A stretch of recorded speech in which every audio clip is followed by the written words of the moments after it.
Unified 911, anong matutulong namin sa'yo? Anya ti may tulong mi ken kapo. Anong may tatabang ko sa Unsay imo? akong ikatabang nimo? Ngini makadabang na misal ka no. Sa anumang wika o dialekto, may tulong na darating sa iyo.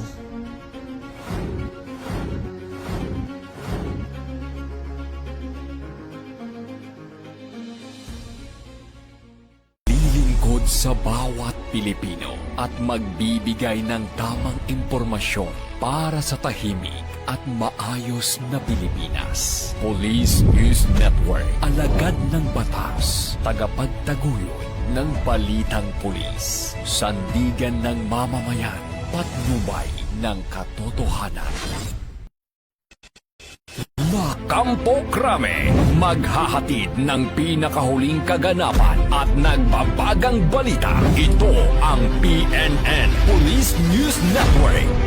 At ngayon, ang inyong mga tagapagbalita.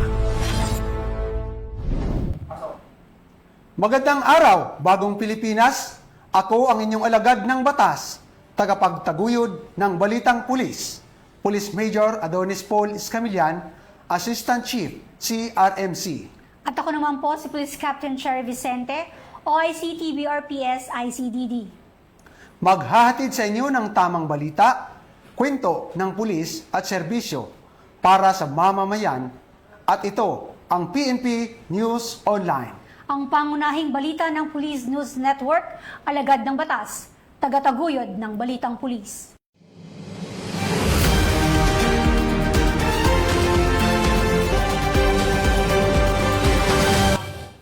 Narito ang mga balitang hatid ng ating PNN correspondents mula sa iba't ibang panig ng bansa.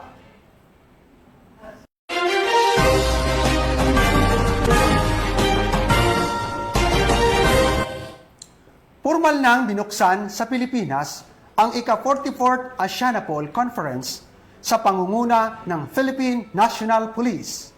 Nilaluhan ng mga delegado mula sa iba't ibang bansa sa Southeast Asia upang palakasin ang kooperasyon laban sa transnational crimes. Ang buong detalye ng report mula kay Patrolman Adrian Dayaw. Binuksan ng Philippine National Police ang ika-44th Asianapol Conference nitong Hulyo 23 sa Maynila sa pangunguna ni PNP Chief Police General Jose Melancio Nartates Jr. Dumulo sa naturong pagpupulong ang mga hepe ng pulisya at senior delegates mula sa 10 bansang kasapi ng Asianapol kabilang ang Brunei, Darussalam, Cambodia, Indonesia, Laos, Malaysia, Myanmar, Singapore, Thailand, Vietnam at Pilipinas. Naging panauhing pandangal sa Department of Interior Local Government Secretary Juanito Victor Rimulya bilang kinatawan ni Pangulong Ferdinand Bongbong Marcos Jr. sa loob ng 3 araw na pagpupulong. Tatalakayin ng mga delegado ang pagpapalakas ng Regional Law Enforcement Cooperation, kabilang ang mas mahigpit na koordinasyon laban sa transnational crime, cybercrime, terorismo, human trafficking at illegal drug trafficking sa pamamagitan ng mas mabilis na information sharing at magkakaugnay na operasyon sa rehiyon. Mula po dito sa Campo Crame, ako po si Patrolman Adrian Dayaw nagbabalita para sa Police News Network. Alagad ng batas, tagataguyod ng Balitang Pulis, ang bagong PNP para sa bagong Pilipinas, serbisyong mabilis, tapat at nararamdaman. Maraming salamat, Patrolman Dayaw. Muling nagpaalala ang Philippine National Police sa mga organisador at kalahok ng mga pampublikong pagtitipon na kinakailangang sumunod sa umiiral na no permit, no rally policy alinsunod sa Batas Pambansa bilang 880. Muling magbabalita dyan si Patrolman Adrian Dayaw. Alala ang Philippine National Police sa mga organizer at lalahok sa mga kilos protesta na sumunod sa mga probisyon ng Batas Pambansa bilang 880 o ang Public Assembly Act. Sa ilalim ng batas, kinakailangang kumuha ng permit mula sa lokal na pamahalaan para sa mga pampublikong pagtitipon na isasagawa sa mga pampublikong lugar. Gayunman, hindi kailangang kumuha ng permit kung ang pagtitipon ay isasagawa sa isang Freedom Park. Ayon sa PNP, ang pagpapatupad ng Batas Pambansa bilang 880 ay naglalayong mapangalagaan ang karapatan ng mga mamamayan sa mapayapang pagtitipon habang tinitiyak ang kaayusan, kaligtasan ng publiko at maayos na daloy ng trapiko. Kasabay nito, tinitiyak ng pulisya na kikilos ito nang may paggalang sa karapatang pantao at alinsunod sa umiiral na batas. Mula po dito sa Campo Crame, ako po si Patrolman Adrian Dayaw nagbabalita para sa Police News Network. Alagad ng batas, tagataguyod ng balitang pulis, ang bagong PNP para sa bagong Pilipinas, serbisyong mabilis, tapat at nararamdaman. Maraming salamat, Patrolman Dayaw. Naglabas ang Metropolitan Manila Development Authority ng mga alternatibong ruta para sa mga motorista bilang paghahanda sa State of the Nation Address o SONA 2026 upang mabawasan ang pagsisikip ng daloy ng trapiko. Muling magbabalita dyan si Patrolman Adrian Dayaw. Naglabas ng traffic advisory ang Metropolitan Manila Development Authority o ang MMDA para sa ikalimang State of the Nation Address ni Pangulong Ferdinand Marcos Jr. sa Lunes, Hulyo 27. Ayon sa MMDA, inaasahang magiging mabigat ang daloy ng trapiko sa Commonwealth Avenue, IBP Road at mga paunahing kalsada sa paligid ng batasang pambansa. Dahil dito pinapayuhan ang mga motorista na dumaan sa North Avenue, Mindanao Avenue, sa Oyu Road at Quirino Highway bilang alternatibong ruta. Para naman sa mga truck na manggagaling sa C5 Road o Katipunan Avenue, inirekomendang dumaan sa Luzon Flyover at Congressional Avenue habang ang mga light vehicle mula C5 Road ay maaring gamitin ang magiting Maginhawa, Mayaman at Kalayaan Avenue. Pinapayuhan ng publiko na planuhin ang kanilang biyahe at sundin ang mga inilabas na traffic advisory mula sa MMDA.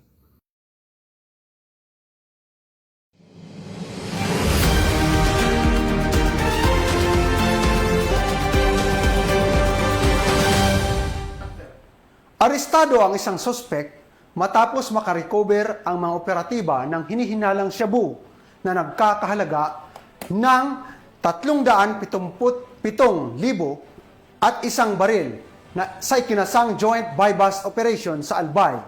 Magbabalita dyan sa Police Corporal Doxy Charis Casasos. 646 na rims ng smuggled cigarettes na nagkakahalaga ng tinatayang mahigit 827,000 piso ang nasamsam sa isang operasyon ng mga otoridad sa barangay San Fernando, Dipnay, El Nido, Palawan. Isinagawa ang operasyon noong ika-21 ng Hulyo taong kasalukuyan bandang alas 9:30 ng umaga. Sa pangunguna ng mga tauhan ng 2nd Special Operations Unit Maritime Group kasama ang iba pang ahensya ng gobyerno at mga opisyal ng barangay.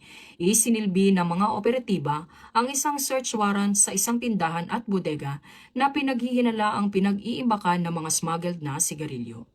Sa isinagawang paghahalughog, na-recover ng mga otoridad ang iba't ibang brand ng sigarilyo na hinihinalang puslit at walang kaukulang pagbabayad ng buwis. Matapos ang operasyon, dinala ang mga nakumpiskang ebidensya sa 2nd Special Operations Unit Maritime Group Headquarters para sa wastong dokumentasyon at disposisyon. Isa sa ilalim din ang mga ito sa valuation ng National Tobacco Administration o NTA. Samantala, tiniyak ng mga otoridad na magpapatuloy ang kanilang operasyon laban sa smuggling upang mapanagot ang mga lumalabag sa batas at mapigilan ang pagpasok ng mga kontrabando sa bansa. Ako si Patrolwoman Maricar Cabuso, alagad ng batas, tagataguyod ng Balitang Pulis. Maraming salamat, Corporal Casasos. Bilang bahagi ng ika-44th Asianapol Conference 2026, bumisita sa Camp Crame at PNP Museum ang mga asawa ng Asianapol delegates kung saan nabigay rin sila ng mga regalo sa mga mag-aaral ng PNP Child Development Center bilang simbolo ng pagkakaibigan at pagkakaisa. Patrolwoman Dara Palogme sa report. Individual ang naaresto sa isinagawang joint buy-bust operation ng Police Regional Office 5 sa Barangay 1, Puduran, Albay. Pinangunahan ng Provincial Intelligence Unit ang operasyon sa pakikipagtulungan ng Puduran Municipal.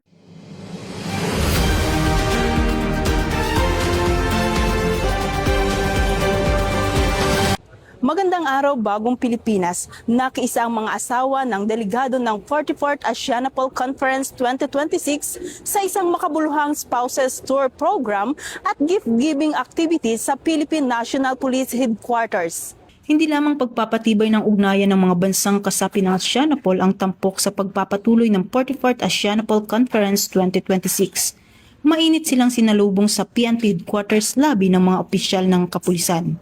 Sinundan ito ng pagbisita sa PNP Museum kung saan ipinakilala sa mga panauhin ang kasaysayan ng Philippine National Police, kabilang ang mahalagang pangyayari, kagamitan at mga kontribusyon ng organisasyon sa pagpapanatili ng kapayapaan at kaayusan sa bansa. Matapos ang museum tour, nagtungo ang grupo sa bulwagang Lapu-Lapu para sa gift-giving outreach program sa mga mag-aaral ng PNP Child Development Center. Nagbigay rin ng kulay sa programa ang espesyal na sayaw ng mga mag-aaral ng PNP Child Development Center bilang pagbati sa mga panauhin. Sinundan ito ng pagtatanghal ng PNP dancers na lalo pang nagpasaya sa mga delegado at iba pang dumalo sa aktibidad. Tham gia hội nghị lần 44 của Interpol tại Philippines, tôi thấy vô cùng xúc động và cũng cảm thấy cái sự vững mạnh của cảnh sát Philippines trong cái thực hiện cái nhiệm vụ của Interpol, và được tham gia các cái hoạt động của đoàn phu nhân, của các cái đoàn trưởng của cảnh sát Interpol, thì tôi thấy rằng là các hoạt động đều hết sức thực và thú vị, được cảm nhận hết cái nền văn hóa của Philippines cũng như tham gia các hoạt động thiện nguyện. Chúng tôi rất là xúc động và phấn khởi. And we're so pleased to be here. You guys are great, and the things you do for the children and your troops is outstanding. Thank you so much for having us. Hi, I'm Donna from Canada, and I've had an amazing experience with the PNP Child Development Center, and it's a beautiful spot to be in. I love it here. Bahagi ang Spouses Tour program ng mga nakalaang aktibidad sa 44th Asianapol Conference 2026 na layuning maipakilala sa mga panauhin ang kasaysayan at kultura ng Philippine National Police kasabay ng pagpapakita ng mga programang nagtataguyod ng malasakit at pakikipag-isa sa komunidad. Mula dito sa National Headquarters ng Philippine National Police, ako ang inyong PNN Correspondent, Patrolwoman Dara Falogme, alagad ng batas, tagataguyod ng Balitang Pulis.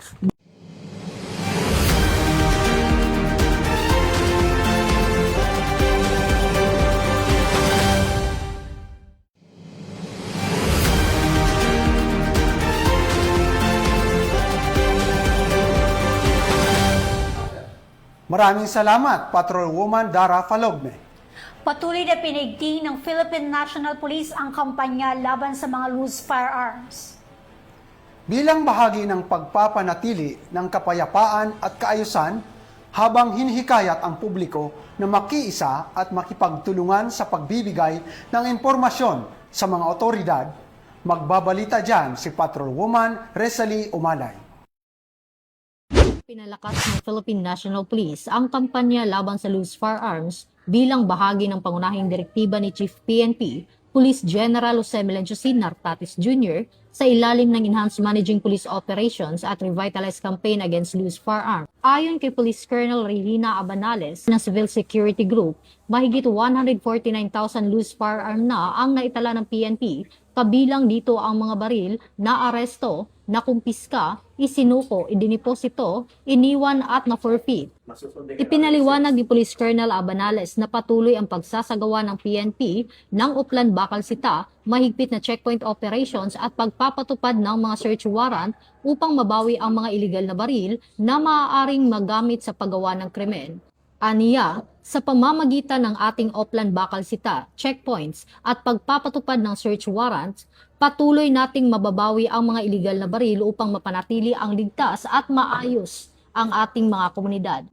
Dagdag pa niya, ang mga nakukumpiskang loose firearms ay maayos na itinatala at iniimbak sa iba't ibang tanggapan ng PNP, kabilang ang Regional Civil Security Units, mga himpilan ng pulisya, at mga supply ng accountable offices ng Police Provincial Offices alinsunod sa umiiral ng mga alituntunin.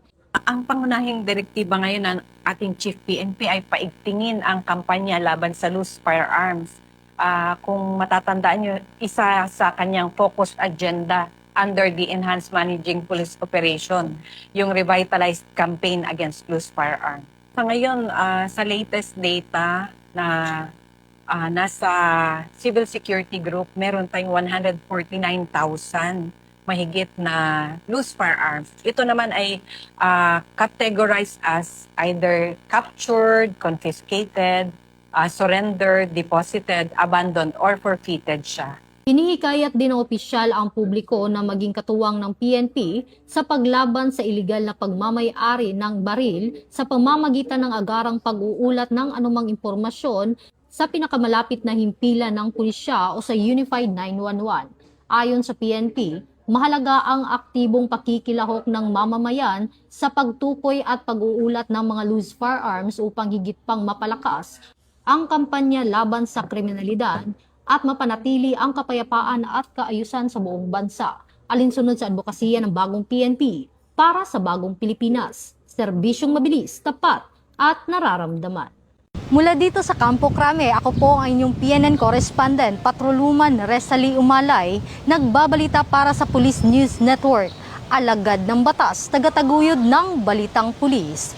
Ito ang bagong PNP para sa bagong Pilipinas. Serbisyong mabilis, tapat at nararamdaman. Maraming salamat, Patrolwoman Rizali Umalay. At yan ang mga balitang nakalap ng ating PNN correspondents mula sa Luzon, Visayas at Mindanao. Para sa mas malawak at mabilis na ulat ng mga balita, huwag kalimutang mag-like, follow and share sa aming official social media accounts ng Police News Network. Tutok lang sa aming YouTube channel para sa mga live streams at replays at i-follow kami sa Twitter account para sa mga real-time updates at Facebook account ng Police News Network. Manatiling mapagmatsyag at laging alamin ang totoo. Sa ngalan ng pamunuan ng Philippine National Police, sa pangunguna ni Chief PNP, General Jose Melencio Nartates Jr.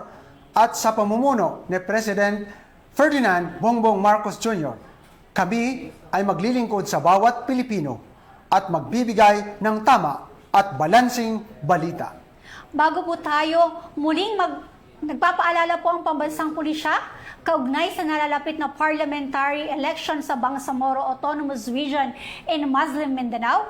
Pinalalahanan ng Philippine National Police ang publiko na manatiling mapanuri at maging mapagmatsyag laban sa paglaganap ng fake news, misinformation at disinformation sa iba't ibang online platforms. Labanan ng fake news sa BARM, ugaliing mag-fact check at magbahagi lamang ng tama at beripikado at mapagkatiwalaang impormasyon upang mapanatili ang kapayapaan at kaayusan at pagkakaisa sa komunidad. Maligayang pagbati rin po sa aming Chief PNP Police General Jose Melencio Nartates Jr. bilang isa sa mga nangunang lingkod bayan sa Pilipinas.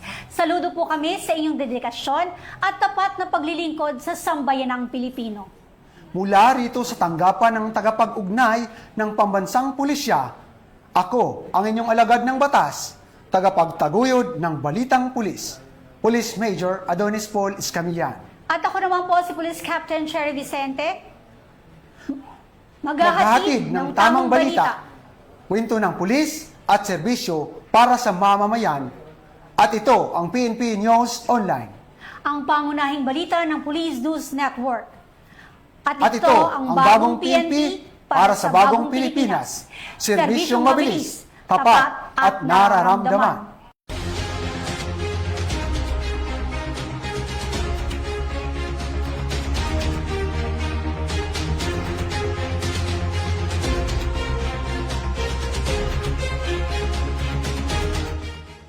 Police News Network, alagad ng batas, tagapagtaguyod ng balitang pulis.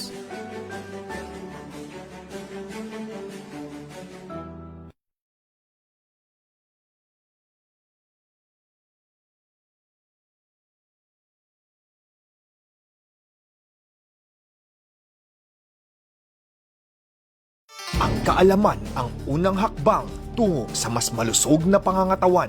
Kasama mo kami sa bawat hakbang. Health at your service. Magandang araw, Bagong Pilipinas. Ako po si Police Brigadier General Portia B. Manalad, Director ng PNP Health Service. At ito ang programang gagabay sa inyo tungo sa mas malusog na pamumuhay. Ito ang Health at Your Service. Ang ating nakaraang episode, tinalakay natin ang kahalagahan ng pagiging mapagmatsyag sa mga babalang senyales ng heart attack at stroke. Binigyan diin din ng mga sintomas o mga babalaang karamdaman nito tulad ng pananakit o paninikip ng dibdib, pamamanhid o panghihina ng kalahating bahagi ng katawan, hirap sa pagsasalita, pagkahilo at biglaang pananakit ng ulo ay hindi natin dapat ipagsawalang bahala. Sa pagpapatuloy ng ating talakayan, pag-usapan naman natin ang isang serbisyong makatutulong sa mga Pilipino sa oras ng pangangailangang medikal, ang PhilHealth Yakap Program. Alamin natin ang mga serbisyong hatid ng programang ito at kung paano nito napapalawak ang akses sa dekalidad na pangangalagang pangkalusugan. Ngayong araw ay makakasama natin ang ating Chief PhilHealth Section PNP General Hospital, Dr. Rosela M. Ordanes, upang magbigay linaw at gabay sa mahalagang impormasyon tungkol sa PhilHealth Yakap. Magandang araw, Bagong Pilipinas. Ako po si Dr. Roselio Ordanes, Chief ng PhilHealth Section ng Philippine National Police General Hospital. Sabi nila, prevention is better than cure. Yan ang nais isulong ng PhilHealth Yakap o Yaman ng Kalusugan Program, na may layuning gawing accessible, visible at simple ang serbisyong medikal para sa bawat Pilipino. Kaya naman ngayong araw, pag-uusapan natin kung ano-ano nga ba ang mga benepisyong hatid ng PhilHealth Yakap at paano ito ma-avail. Kung dati ay nakatuon ang sistema sa pagiging reactive o pagbibigay ng serbisyong medikal kapag may karamdaman na, ngayon ay sinusulong ng PhilHealth ang pagiging proactive sa pamamagitan ng Yaman ng Kalusugan Program o Yakap. Dahil pangunahing layunin nito ay ang prevention at early diagnosis ng mga karamdaman, sa halip na magpagamot lamang kapag may sakit na, inihikayat ng PhilHealth ang bawat miyembro na maging mas maagap sa pangangalaga ng kanilang kalusugan. As of 2026, nasa 4,311 na ang accredited Yakap clinics at nasa 2,097 naman ang accredited gamot facilities nationwide. At kabilang dito ang Philippine National Police General Hospital. As of 2025, over 176,433 na PhilHealth members mula sa kapulisan ang registered na sa Yakap. Ang PhilHealth Yakap ay para sa bawat Pilipino. Kailangan lamang na magparehistro sa mapipiling Yakap Clinic upang magamit ang libreng benepisyo at serbisyo. Sakop ng PhilHealth Yakap ang mga sumusunod: libreng check-up sa Yakap Clinic, laboratorio or diagnostic test, mga cancer screening test at libreng gamot na napapaloob sa programang ito na maaaring makuha sa accredited na botika. Ang lahat na ito ay makukuha batay sa kailangan ng pasyente na rekomendasyon ng doktor. Ilan sa mga gamot na kasama dito ay ang mga anti-infectious medicines or para sa infeksyon. Kasama din dito ang mga gamot para sa allergies, hika, sakit sa puso, mga bara sa ugat, gamot sa kolesterol, at pati mga maintenance medicine para sa hypertension. Para sa kompletong listahan ng gamot na cover dito, maaari nyo itong i-check sa PhilHealth Yakap Facebook page o website. Bukod sa mga pre-consultations and gamot, pwede rin silang mag-avail ng mga laboratory tests at saka cancer screening test. Para sa mga laboratory services, pwede ang CBC with platelet count, lipid profile, fasting blood sugar, oral glucose tolerance test, HbA1c, creatinine, chest x-ray, sputomicroscopy, ECG, urinalysis, pap smear, fecalysis, and fecal occult blood test. Cover din ng PhilHealth Yakap ang mga early cancer screening test gaya ng mammogram, breast ultrasound, low-dose chest CT scan, alpha-fetoprotein, liver ultrasound, at colonoscopy. Isa rin kasi sa pangunahing isinusulong ng Yakap ang early detection. Pag maaga kasing na-detect ang sakit gaya ng cancer, mas madali itong i-manage, mas tumataas ang tsansa ng paggaling. Maaari po itong ma-avail ng lahat ng PhilHealth members. Kung mayroon ka ng PhilHealth Identification Number, maaari nang magparehistro sa mapipiling Yakap Clinic sa pamamagitan ng mga sumusunod: eGov.ph app, PhilHealth Member Portal, PhilHealth Offices sa buong bansa, at Yakap Clinic. Kung rehistrado na, maaari nang pumunta sa Yakap Clinic para sa unang konsultasyon o health assessment o yung tinatawag na first patient encounter. Matapos ang unang konsultasyon at assessment ng doktor, maaari na siyang magrekomenda ng mga kinakailangang laboratorio base sa kondisyon ng pasyente na makukuha rin sa Yakap Clinic. Libre pong makukuha ang mga benepisyo at serbisyo kung ikaw ay magpapatingin sa mga pampublikong pasilidad na accredited ng Yakap Clinic. Kung sa private clinic naman po kayo nakaregister, may maaari po kayong bayaran na 900 pesos in a year. Ang PNPGH po ay government-operated hospital at lahat po ng serbisyo ng Yakap ay makukuha ng libre dito sa ating ospital. Sa ilalim po ng PhilHealth Yakap, kailangan mong pumili ng isang accredited na Yakap Clinic kung saan nakatala ang iyong primary care. Kung rehistrado na, maaari nang pumunta sa Yakap Clinic para sa unang konsultasyon o health assessment o yung tinatawag na first patient encounter. Ang first patient encounter ay ang unang pagbisita ng patient sa taon para sa health screening o para suriin at i-update ang health profile ng pasyente. Kabilang dito ang personal na datos, physical exam findings, health education, at yung tinatawag na mutual care agreement na nilalagdaan ng pasyente at primary care provider, kasama ang liveness check o yung pagkuha ng picture para sa pagkakakilanlan. Ang FPE ay mahalaga para sa pagpapabuti ng ating kalusugan at tukuyin ng maaga ang posibleng panganib sa ating kalusugan. Ang FPE po ay ginagawa yearly para ma-update ang kanilang health records. Matapos ang unang konsultasyon at assessment ng doktor, maaari na siyang magrekomenda ng mga kinakailangang laboratorio base sa kondisyon ng pasyente na makukuha rin sa Yakap Clinic. Ang mga gamot ay makukuha sa mga accredited na butika o gamot facility hanggang sa maabot ang limit na 20,000 na halaga ng gamot sa loob ng isang taon. Magandang balita para sa ating mga kapulisan, tayo po ay accredited na as gamot facility. Makukuha nyo na po or ma-avail ang mga reseta dito sa PNP General Hospital. Kung sakali po na hindi po available dito, maaari po namin kayong bigyan ng reseta papunta sa mga accredited gamot facilities para ma-avail nyo po yung mga gamot na hindi natin makuha dito. Ang mga antibiotics na gamot o anti-infectious ay dapat kunin sa loob ng 2 araw matapos itong ireseta. Ang tanging doktor lang po ng Yakap Clinic kung saan kayo nakarehistro ang maaaring magbigay ng reseta at rekomendasyon. Depende po sa pangangailangan ng mga pasyente. Para naman ma-monitor yung 20,000 annual coverage, pinapaalam yan ng pharmacy sa miyembro kung ito ay lampas na ng 20,000. Makikita rin yung balanse ng bawat miyembro sa tuwing ito ay kukuha ng gamot sa butika. Ito ay nasa gamot availment slip na siyang ibinibigay ng butika pagkatapos makuha ang gamot. Maaari ding gamitin ang eGov.ph app o mag-login sa PhilHealth Member Portal gamit ang iyong account. Dito makikita ang iyong balanse, mga reseta at transaksyon. Laging suriin ang bilang at pangalan sa gamot availment slip bago ito pirmahan sa butika.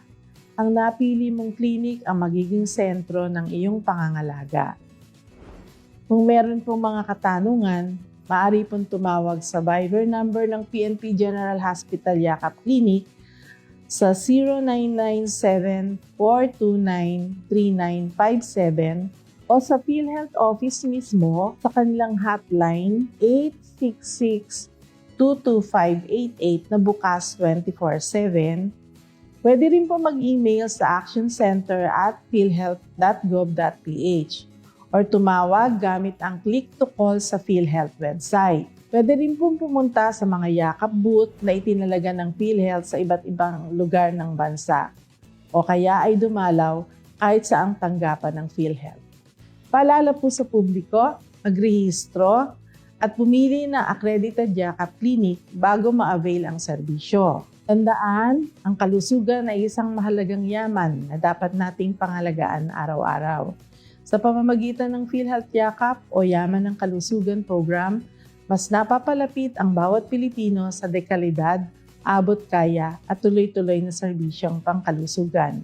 Kaya naman, sama-sama tayo sa pagsusulong ng isang mas malusog na kinabukasan. Maging proactive at magpatingin ng regular dahil sa PhilHealth Yakap, bawat Pilipino ay may katuwang sa pag-abot ng mas malusog, mas ligtas at mas magandang buhay. Maraming salamat po, Dr. Ordanes, sa napakahalagang impormasyong tungkol sa PhilHealth Yaman ng Kalusugan Program. Sa ating naging talakayan, ating nalaman ang mga benepisyong hatid ng programang ito para sa mga Pilipino, lalo na sa pagpapalawak ng akses sa mga serbisyong pangkalusugan at pagbibigay ng mas maayos na proteksyong medikal sa bawat miyembro at kanilang pamilya. Sa pamamagitan ng tamang impormasyon, mas nagiging abot kamay ang dekalidad ng serbisyong pangkalusugan para sa lahat. Sa susunod na episode ng Health at Your Service, tatalakayin ng ating medical officer na si Police Lieutenant Colonel Benali E. Bayani, nephrologist and Chief Department of Internal Medicine, ang chronic kidney disease.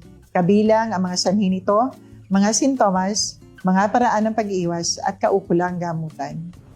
Magkita-kita po tayong muli. Maraming salamat sa inyong pagsubaybay. Sa ngalan ng ating Chief Philippine National Police, Police General Jose Melencio C. Nartates Jr., ako po si Police Brigadier General Porcia B. Manalad. Bagong PNP para sa bagong Pilipinas, serbisyong mabilis, tapat at nararamdaman. Sa lakas ng bayan, kalusugan ay ating kaagapay, narito kami handang umalalay. Ito ang Health at Your Service.